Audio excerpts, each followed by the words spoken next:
Properly naming, coloring, and ordering your tracks in a project is very important, and not for the sole reason of, working on the track and having an organization to be, able to easily deduct where something is, to easily find elements of your track. It's also the fact that you might sometimes want to close that track down and open it after a week or a month. And if you're intensively working on music, on let's say 10 projects at a time, and you open your track after a while, you don't know where things are, and if each one of the tracks doesn't have a proper name, like, any of these, just instrument, spire, that's it. You can't actually find things. Now, for me, I always have the names of the groups, but the biggest mistake here is that not too many of these elements actually have proper names. Some of these actually have the name of the sample that's loaded onto the track, and that's fine. For me, that's enough. I know this is a kick drum, this is a clap, and so forth. Now, let's say for this track, I don't know what it is. So this is a reversed snare. So I should actually write that down. So I'm going to click on the track. I can right click it, select rename, or just click Control R on a Mac, Command R, and rename that into a reversed snare, like this. So it's always shorter versions of the words. It's easier that way. At least for me, it's much easier. And let's say this one, where I have the instruments layered, right here, it's not going to keep the name of either one of those because now I have an instrument rack with two samples layered, two closed hats. So this is a closed hat. Closed hat. Okay. And then we have the ride, the snare. Okay. Now everything else is actually, identifiable.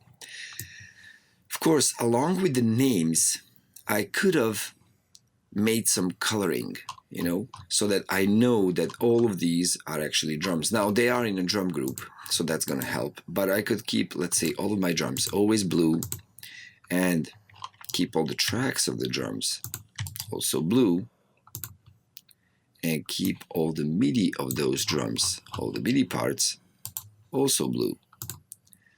So now when I encounter anything blue in my project, I'll know those are the drums. Okay, so now I go into the sub. These are colored differently, the clips, since they play different types of melody. So it's a different MIDI melody for each one of those. So I think it's only, logical that they each have a different color. The subs are, as you see, like pink, purple. Okay, now we have the bass. In the bass, we have two of these, and these that have different melodies have different colors. But still, I think this is the same. So I should color that the same color. Let's say yellow. Now this is different. That's okay. This is audio. It can stay the way it is. But I think I should color the sub a certain color. Let's say this lime green. Yeah, and make sure that it's always same color so that when I encounter it somewhere in the project, I know exactly what it is. Ableton is by default going to add a random color to every new track you create. And coloring is just there for an easy, like glance kind of orientation thing. So once everything is colored the same, and let's say you have all of this open just like that, and if you're scrolling up and down, you see, once I get to all of these blue, I know I'm already in the drums. So that is going to help that, quick glance orientation. That coloring is what helps that, quick orientation when you're just scrolling up and down, moving your project left, right, all around. And that just helps the orientation quite a lot. But the biggest, benefit you can have is actually giving names to each one of these. So this is a plucky arpeggio thing. Let me see what it is.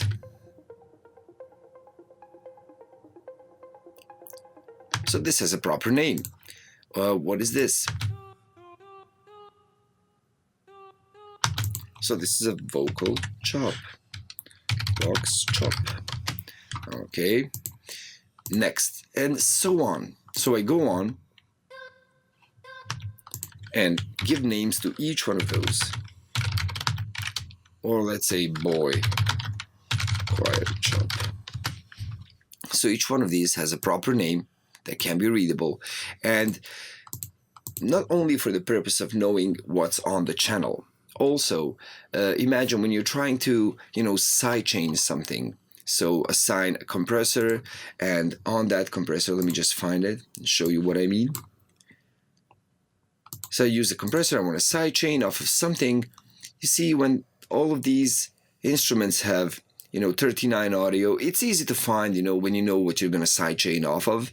It's easy to go, it's 20 Spire, but it does require some orientation. So it's better if all of these just actually have a proper name, so that I know that my kick drum is what I want to sidechain off of, and I can always easily find it in this drop-down list. So these names are actually transferred right here into all of these, drop-down menus.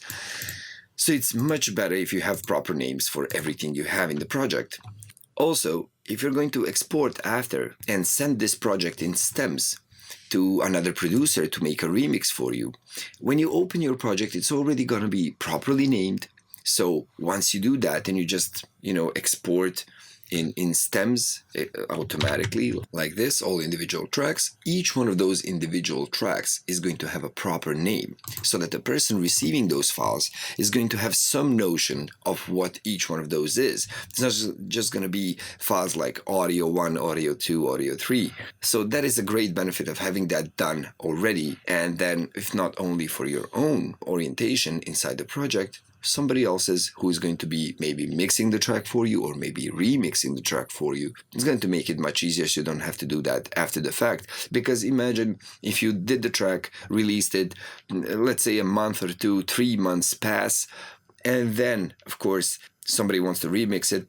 You have to go in, find everything, rename everything. It's going to take you more time because you already didn't see the project in quite a while. The benefits of naming everything properly, coloring everything properly, ordering everything properly is good for you, for your own organization. So I always have the drums first, and I have the bass right after that, and then synths. My effects are always the last, and how many groups I have and what's in them always changes from track to track depending on what I want to group together, what kind of organization ordering I'd like. But there is always a certain order which makes it easier for me to make arrangements too, having the drums first. So at a glance, I see where I do have drums, where I don't have drums, so I can immediately spot where the break is, where there's no break, where I have the bass or don't have the bass. Just makes it easier. And you're making it easier for yourself to work on music is very important, because all of those ideas just come on, and you want to be able to transfer those into the program without too much hassle. So there are many things that can help you organize better. As I told you before, you can save presets of whatever you have in this track to reuse in others. So recycling, audio racks, instrument racks, just like that, naming properly, coloring properly, that's all a big help.